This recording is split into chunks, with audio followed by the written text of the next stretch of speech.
Good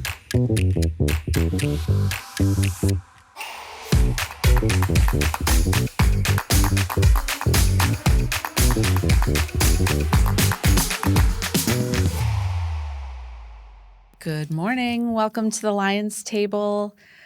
We are talking today about SAM.gov and actually finding opportunities. If you're joining us for the first time, this might not be the most exciting episode, but we're getting into the nuts and bolts. Yeah, this is parts and pieces, and I mean, it's essential. We have to go through this. We need to share this information. It's confusing sometimes when you click into the website and, if you just have a little bit of guidance on how to get through it. Yes. SAM.gov is definitely one of the places where people tend to give up when they start looking at government contracting. So pull up a chair, join us. We're happy you're here. By the end of this episode, you will know how to find relevant opportunities for your business and quickly determine viability in order to make a go, no-go decision for pursuit of the opportunity. I'm April, and this is my business partner and husband, Scott. Hello. We just celebrated our 20th wedding anniversary, and this month is also the 10th anniversary of our business, Lion National. So we're glad that you're here. Okay, so today I want to back up just a little bit, and we've talked about it on a previous episode. And what is SAM.gov? SAM.gov is System Award Management. It is the website where there is a lot of data made available by the federal government. Primarily what we're going to cover today is opportunity searches. So federal contracting opportunities that are publicly made by the federal agencies utilize SAM.gov to post that so that contractors and vendors know where to go and have a place where they can see what the needs are for the federal government and then what the requirements are on how to fulfill the applying for those opportunities and responding to the RFPs, requests for proposals.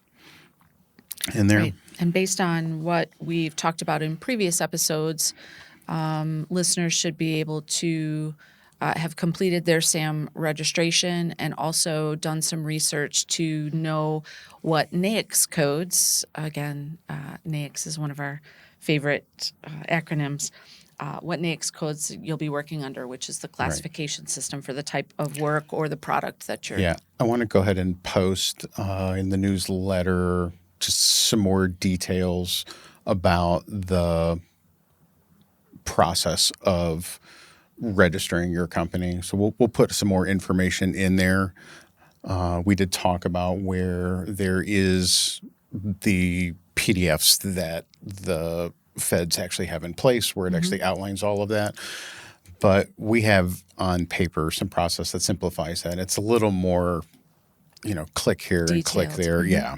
Just to simplify that. We're happy to share that information. So again, if you go to lionnational.com, you'll see our newsletter there. And if you sign up for that, I'm happy to share those documents with you. So some of the resources that are available to help you are the Federal Service Desk. This is FSD.gov, and that's really your sort of tech support hub. If you're having any issues with your login or navigation of the system, they can help you. I have to tell you, yes, one of the most proficient calls you'll ever make to the government. Every time I have ever called the Federal Service Desk, I have gotten somebody that knows exactly what they're doing and is able to walk you through whatever process you need. I have to say I'm blown away every time I call them. And I'm not just saying that. A breath of fresh air. It actually is it's true. Impressive. It's true. Another resource that's free is the Apex Accelerator Program. That's formerly the PTAC. Another acronym, PTAC, which is Procurement Technical Assistance Centers. Those folks are happy to help. And then, of course, make sure that you're leveraging your local SBA office, your Small Business Association office, and SBDCs, which is Small Business Development Council. Those are all resources that are free and available to small businesses. Their sole purpose for existence is to help you find revenue and success in the government marketplace. Yeah, I want to start sharing. You and I have been discussing a lot of things, and it's been pro tips. Pro tip. Be aware of anyone who wants to charge you a fee to help you with your SAM registration. I promise this is something that you can do on your own, but if you do need assistance, there's plenty of free resources out there that can help. Watch out for any notifications telling you that you have to pay to renew your registration prior to expiration. Renewal is free, it's easy, it's quick. But unfortunately, there are businesses that are happy to take your money for things that you really don't have to pay for. I know we get those little postcards all the time that say, send us $199 because your SAM renewal is about to expire. Yeah, don't do that. Go Yeah, log don't in get yourself. overwhelmed. Log in It's- yourself and it's really do it something yourself. that- It's just simple. We promise you'll be able to do yourself. So navigating the SAM.gov interface, this is a place where people frequently give up. I hear this all the time. I went into SAM.gov. I couldn't figure out how to find what I was looking for. I got frustrated and I quit. So when you log in, you're going to get to your landing page, which is essentially your dashboard. And on that dashboard, you're going to see all the information about your business and your registration. And it's called Workspace. So Right. the button, the link is Workspace, which brings you to your dashboard for your business. That's correct. So all your, projects that you're following and your saved searches, your compliance information, all of that is there. Notifications about changes to the opportunities that you're tracking. So let's say a solicitation is released and then they have to publish an amendment because something has changed or they've extended the due date. All of that will be in your notifications section. But most importantly, what you're going to be spending most of your time, I would assume, on SAM.gov is looking for opportunities that are relevant to your business to, again, evaluate them for viability. So to search for an opportunity, there's a search function that you'll see, and then there's going to be a button kind of in the middle of the screen that says contracting. That's where you need to go in order to look for contracting opportunities. And then it highlights contracting opportunities. And then in the bottom left side of the screen is where you actually start putting in your parameters. Right. So there's all kinds of filters there. We find that kind of the best way to start is to enter the relevant NAICS codes for the type of opportunity that you're looking for. They kind of hide that section for NAICS code, so it's under product or service information. So if you click on that filter, you'll see the space where you can enter NAICS codes. I would say sometimes we've seen where you do a keyword search, and sometimes it'll actually bring up opportunities that you might not have seen if you put the NAICS code in. And again, we've talked about in the past, contracting officers, when they're putting this information in, if they accidentally omit something, Right.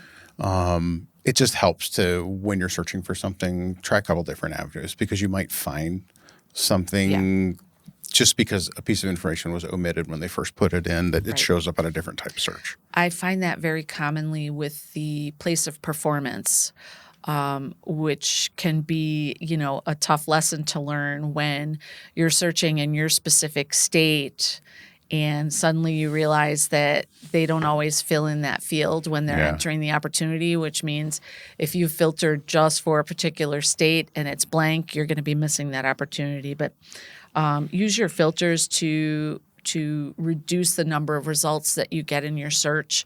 And again, that could be by, due date, because obviously if a due date is passed, there's, generally no point unless you're trying to find historical information. And we can talk about that at another time. But looking for active opportunities, when you hit the request for the search after you've put in a couple of filters, I mean, it could be 3 things that show up. It could be 3,500 things that show up. Right. One of the very first things that I start doing is is on the right side of all of the list of the opportunities, shows the date range that those opportunities are. So you can see whether or not they're active, when they came out, when the response for the RFP is there. So it's kind of, it helps you to whittle stuff down pretty quick. The data is really all there. Right. You just have to get comfortable with looking at it. Right. One of the things that you'll want to familiarize yourself with is the different notice types as well. Yeah. Because if you're looking for an active opportunity, a solicitation, or sometimes it's called a combined synopsis/solicitation, which just means that they're publishing both the description of the opportunity and the actual legal documents at the same time. So that's probably most common. But there's other notice types like an award notice. So that'll tell you, when an award is given for a particular contract. Mm-hmm. So you might not be looking for that at a specific time. Sources sought notices, that's a whole different animal that we need to talk about at some point.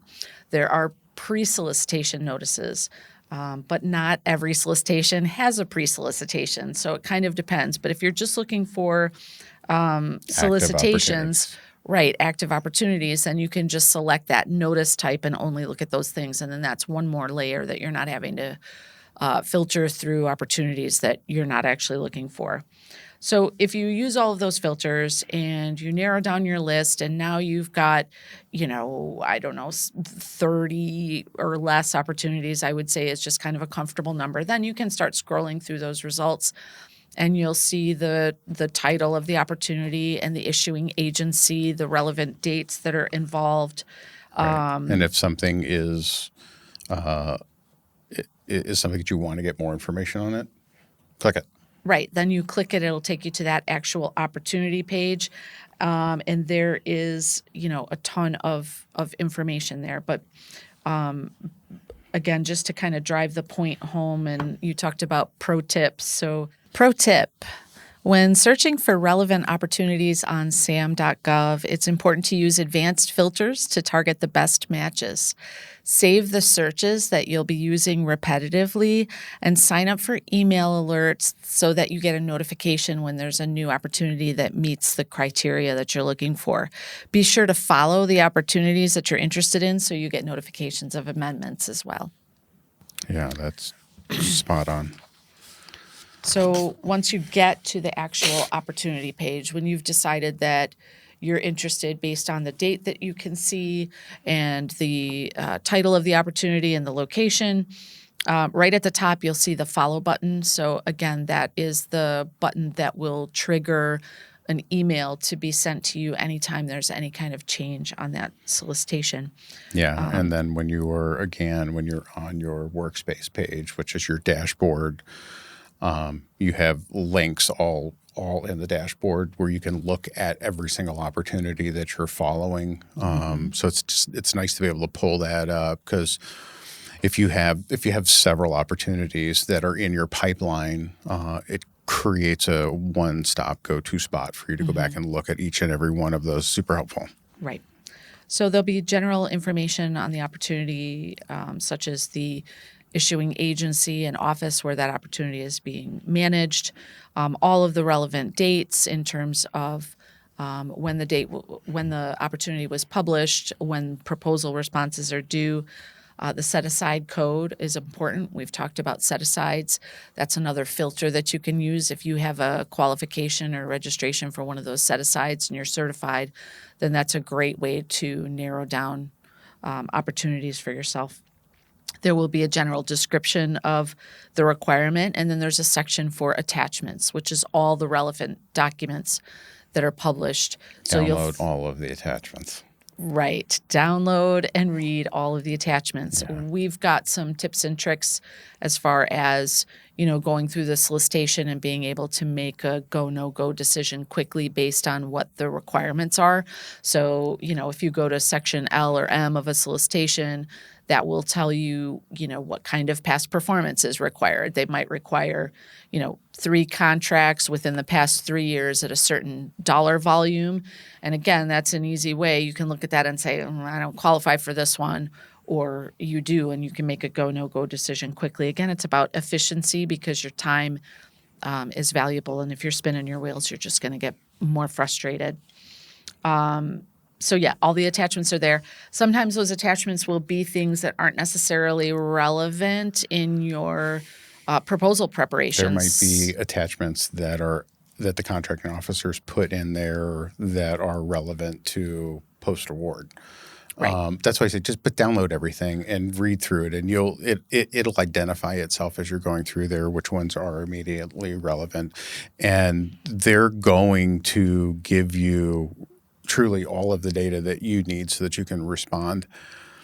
But if you have questions, their contact information is there, and they will respond.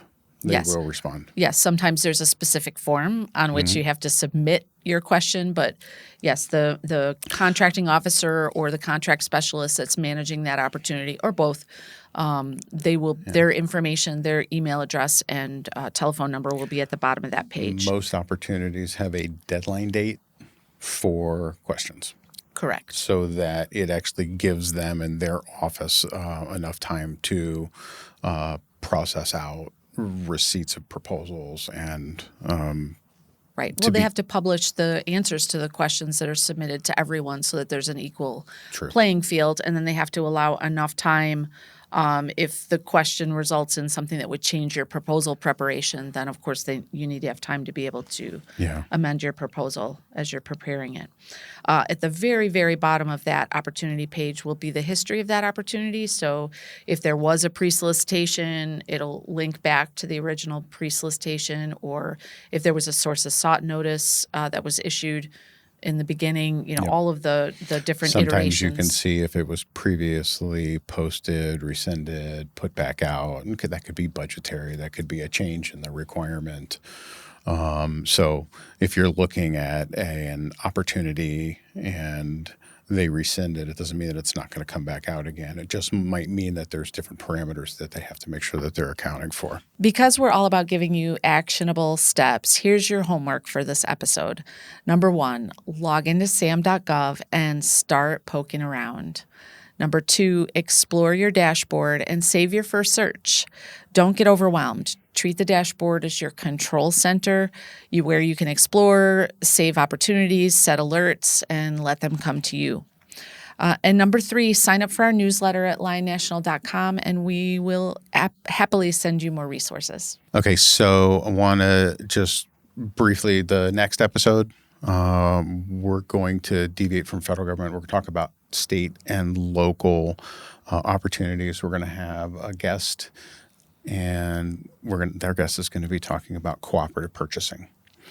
After that, we're going to start tackling topics about the solicitations and determining their viability, how to prepare like an impactful proposal. It's important. It's important that you're demonstrating your business's capabilities. And really what other kind of solicitations to look out for. And we're just touching base on that, but I want to make sure that we talk about how utilizing this market sector and looking at other types of opportunities that are out there, how they can be viable for your business. We want to arm you with all of the tools that are necessary to be successful and have sustainability in government contracting. Well, we're excited to, again, just continue to share information with everyone. Scott and I really love helping people with this. There's definitely a need in the marketplace. So we just appreciate everybody listening, and we hope that you'll join us in our next episodes. Thank you so much. Thank you.